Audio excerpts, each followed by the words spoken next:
Deixe eu começar esse vídeo com uma pergunta muito simples. Você comprou um carro elétrico moderno, cheio de tecnologia, bateria de última geração, engenharia avançada, e mesmo assim continua usando ele exatamente como se fosse um carro a gasolina? Porque é isso que está acontecendo com milhares de motoristas neste momento. Eles compram carros como o BYD Dolphin Mini, o Dolphin Plus, o Yuan, o GWM Ora 3 ou até o Geely EX2 e repetem o mesmo comportamento que tinham com carros a combustão. Esperam a bateria quase acabar e depois correm para um carregador rápido. Param o carro, aguardam 40 minutos, às vezes 1 hora, pagam caro e acreditam que estão usando o carro da forma correta. Mas aqui está o ponto que quase ninguém explica direito. O carro elétrico não foi projetado para funcionar dessa forma. Na verdade, quando você usa o carregamento rápido como rotina diária, você pode estar fazendo 3 coisas ao mesmo tempo sem perceber. Primeiro, gastando mais dinheiro. Segundo, perdendo a principal vantagem de ter um carro elétrico. E terceiro, criando um padrão de uso que pode acelerar o desgaste da bateria. E no final deste vídeo, eu vou revelar um detalhe técnico sobre baterias de fosfato de ferro e lítio usadas pela BYD, que quase nenhum canal brasileiro explica. Se você tem ou pretende comprar um carro elétrico, presta muita atenção neste vídeo. E já aproveita para clicar no novo botão de hype do YouTube, porque isso ajuda o vídeo a alcançar muito mais pessoas interessadas em mobilidade elétrica. Capítulo 2. A verdade sobre como os carros elétricos foram pensados. Existe uma diferença fundamental entre um carro a combustão e um carro elétrico. No carro a combustão, você abastece quando o tanque está quase vazio. No carro elétrico, a lógica é completamente diferente. Ele foi projetado para ser carregado com frequência, principalmente em casa. Na prática, o uso ideal de um carro elétrico é muito simples. Você chega em casa, conecta o carro ao carregador, e no dia seguinte ele está pronto para rodar.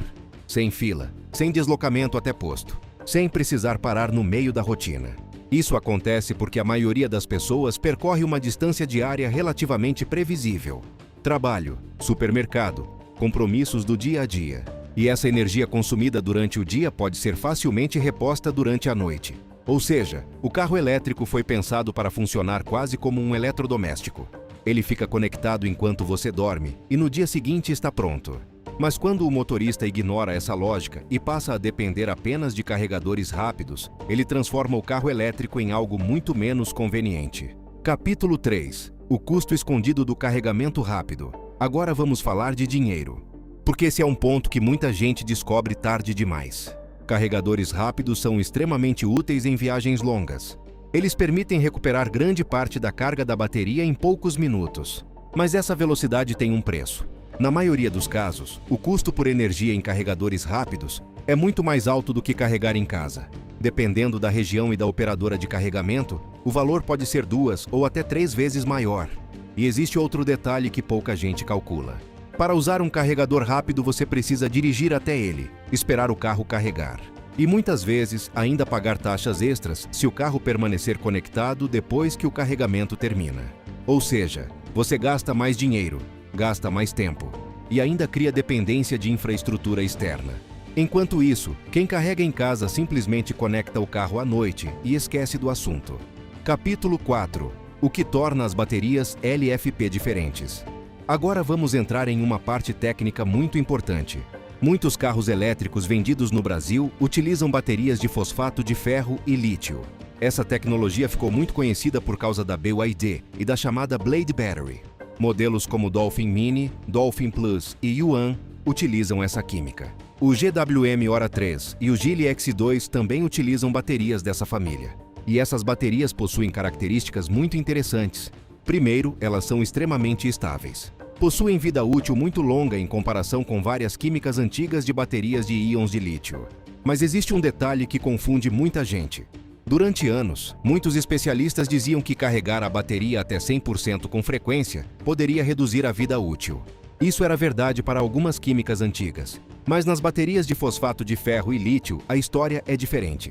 Essas baterias toleram carga completa com muito mais tranquilidade. Inclusive, muitos fabricantes recomendam carregar até 100% periodicamente para manter a calibração correta do sistema eletrônico da bateria. Capítulo 5. O que realmente desgasta uma bateria elétrica. Agora vamos falar do que realmente pode afetar a saúde de uma bateria ao longo do tempo. Muita gente acredita que o maior problema é o número de recargas, mas na prática existem outros fatores muito mais relevantes.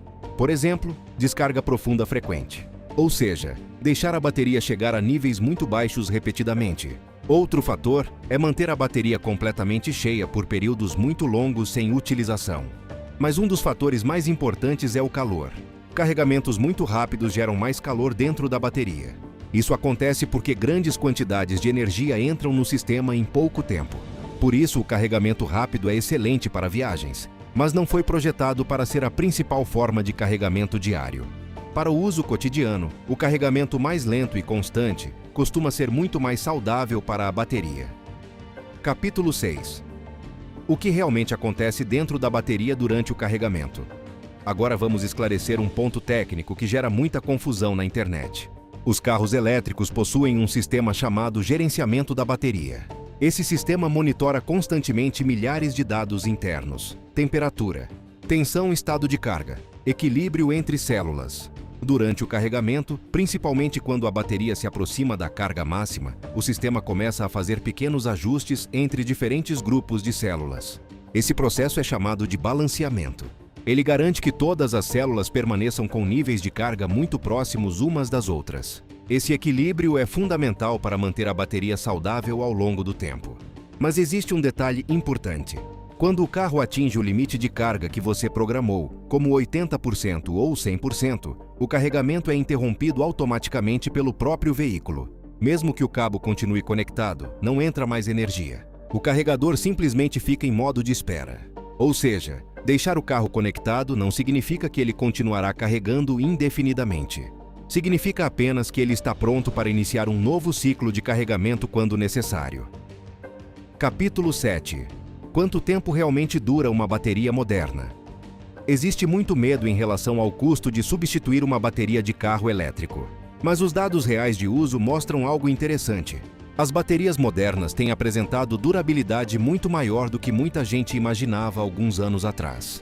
Diversas frotas de veículos elétricos no mundo já ultrapassaram centenas de milhares de quilômetros, com níveis relativamente baixos de degradação.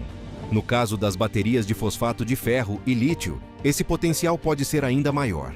Testes de laboratório indicam ciclos de carga extremamente altos antes de ocorrer degradação significativa. Isso significa que, em muitos casos, a bateria pode durar mais tempo do que o próprio carro. Ou seja, aquele medo antigo de trocar bateria a cada poucos anos simplesmente não reflete a realidade da tecnologia atual. Capítulo 8. O detalhe polêmico que quase ninguém comenta sobre baterias LFP. Agora eu vou falar de um detalhe técnico que quase nenhum canal brasileiro explica. As baterias de fosfato de ferro e lítio são extremamente duráveis. Mas elas possuem uma característica curiosa. Elas são muito mais sensíveis à calibração do sistema eletrônico de medição de carga.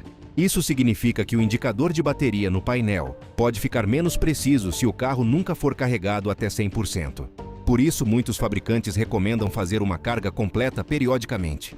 Não para proteger a bateria em si, mas para permitir que o sistema eletrônico recalibre a medição de energia disponível.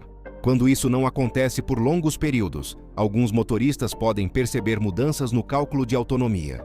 Ou seja, às vezes o problema não está na bateria. Está apenas na forma como o sistema eletrônico interpreta os dados. E esse pequeno detalhe técnico explica por que muitos fabricantes recomendam uma carga completa ocasional. Agora eu quero saber de você. Você costuma carregar seu carro elétrico em casa ou depende mais de carregadores públicos? Conta aqui nos comentários.